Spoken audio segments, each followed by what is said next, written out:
आपके अपने YouTube channel में आपका स्वागत है। कुछ लोग पूरी जिंदगी लगे रहते हैं कमाने के लिए। धन पैसा ही सर्वोपरि होता है उनकी जिंदगी में। उन्हें लगता है कि बहुत ज्यादा धन कमाने के बाद वो आराम से सुखी होकर अपना जीवन जिएंगे। लेकिन वही धन, वही संपदा उनके बच्चों की लड़ाई का कारण बन जाती है। और वहीं दूसरी तरफ कुछ लोग अपना सब कुछ छोड़कर, अपना घर परिवार, अपनी धन संपदा, सब कुछ पीछे छोड़कर संन्यास ले लेते हैं।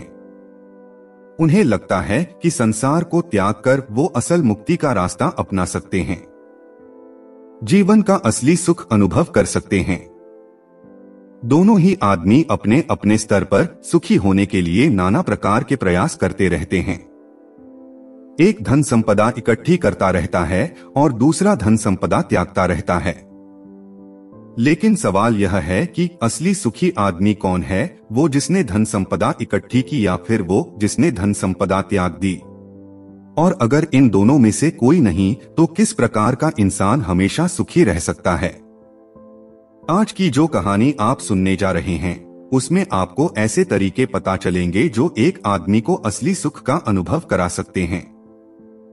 इन तरीकों से जीवन यापन करने से आपको असली सुख के बारे में पता चलेगा, असली आनंद के बारे में, जिसे हम कहते हैं परमानंद, परमानंद, परमानंद। इससे पहले कि आप इस कहानी में खो जाएं, इस चैनल को सब्सक्राइब जरूर कर लें।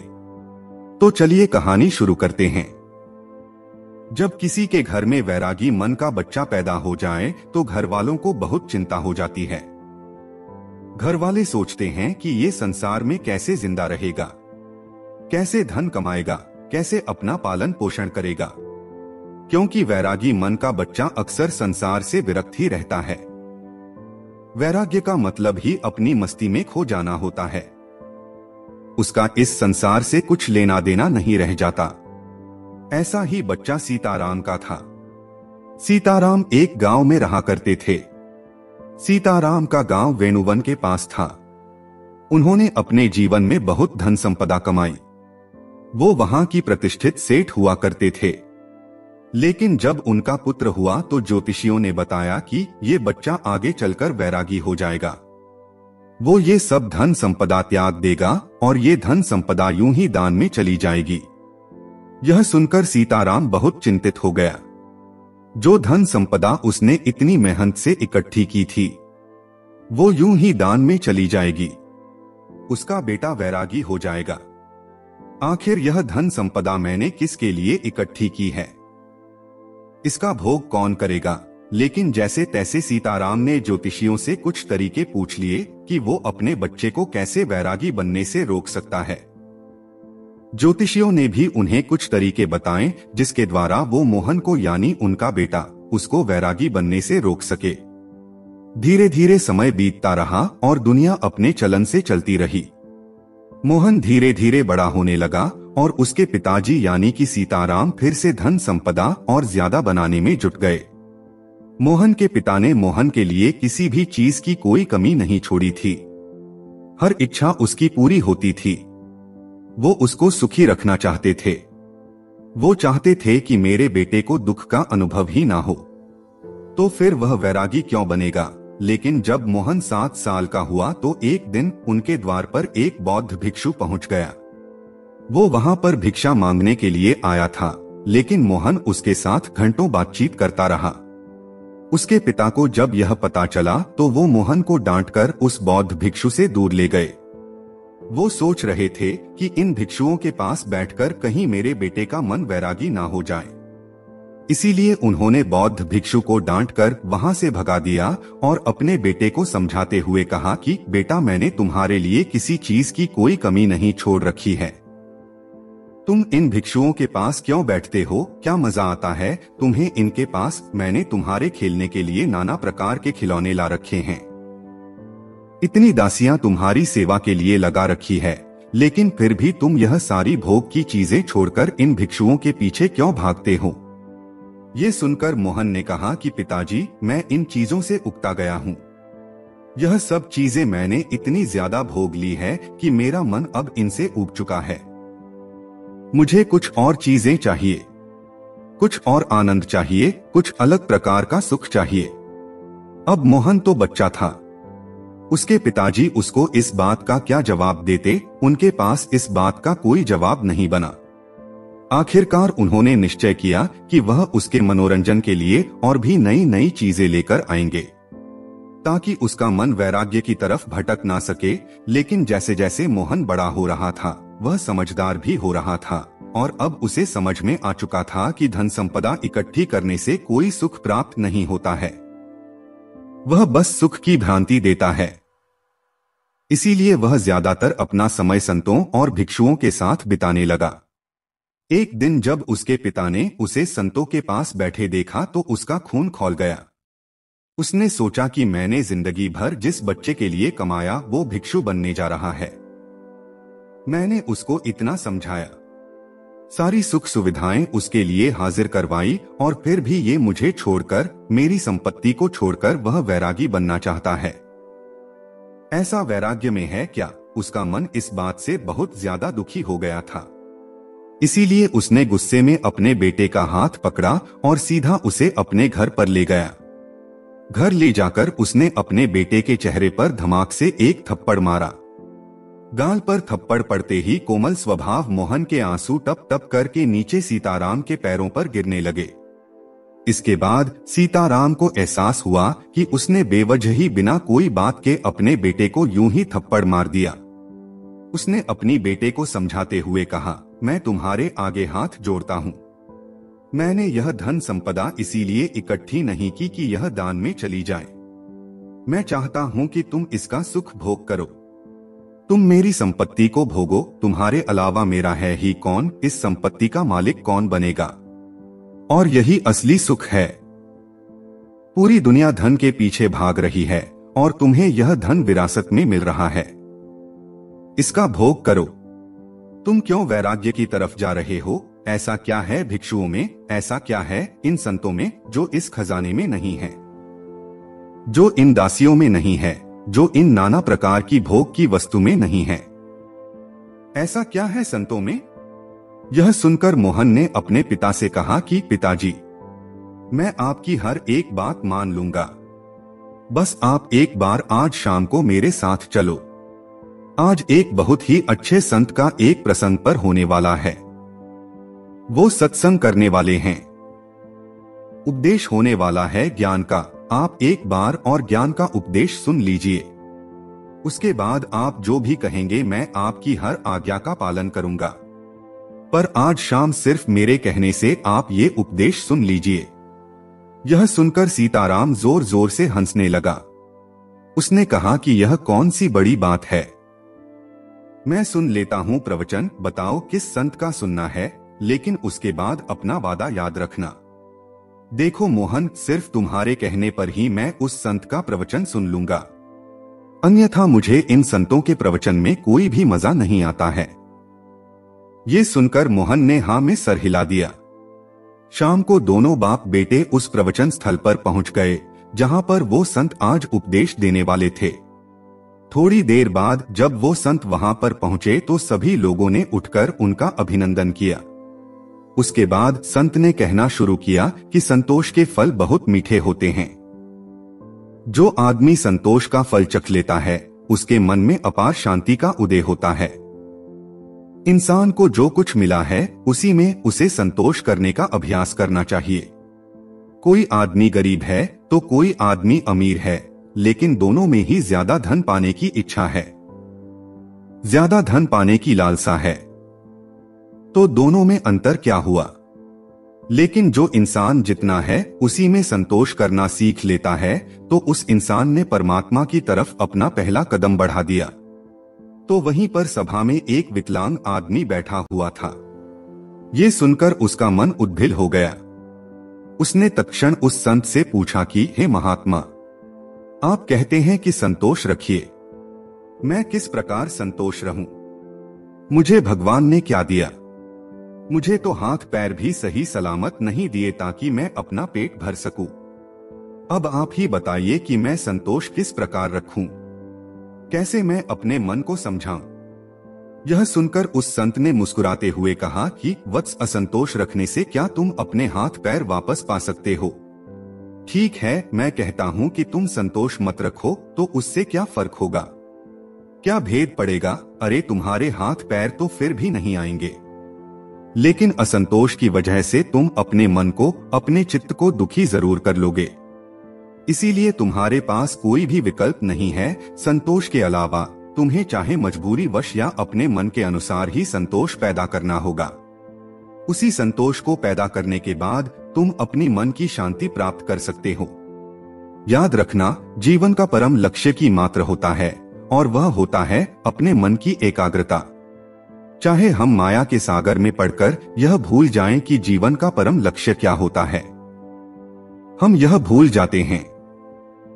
हम नए नए लक्ष्य बना लेते हैं। जीवन में यह प्राप्त करना है, वह प्राप्त करना है। जीवन में अमीर बनना है, प्रतिष्ठित बनना है, और यही लक्ष्य हम सर्वोच्च लक्ष्य बना लेते हैं। लेकिन ये सब माया का एक सागर है। लेकिन जिस दिन तुम माया के सागर को पार करके दूसरे किनारे पर पहुंच जाओगे, उस दिन तुम्हें एहसास होगा कि जीवन का परम लक्ष्य एक ही होना चाहिए, और वह है मन की शांति, मन की एकाग्रता, मन की एकांतता।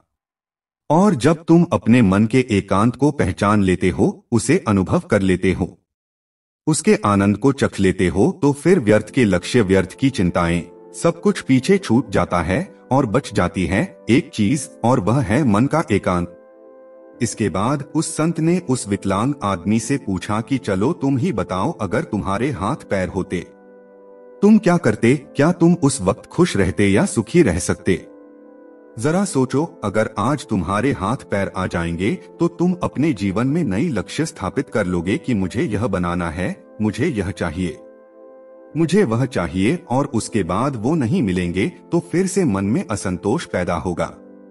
असंतोष का हमारे शरीर से कुछ लेना देना नहीं है, उसकी उत्पत्ति तो मन से होती है। चीजों का भराव तो मन से होता है। अक्सर मैंने विकलांग लोगों को हंसते हुए देखा है और हट्टे कट्टे तंदुरुस्त लोगों को रोते हुए देखा है। तो संतोष और शांति का आपके शरीर से कोई लेना देना नहीं है। अपने मन को परिपक्व कीजिए, अपने मन को समझाइए, विवेक पैदा कीजिए कि माया के सागर को पार करके मन की शांति तक कैसे पहुंचना है, और माया को समझने के लिए हमें कोई वैरागी नहीं बनना है। वैराग्य तो छोड़ना होता है, छोड़कर भाग जाना होता है।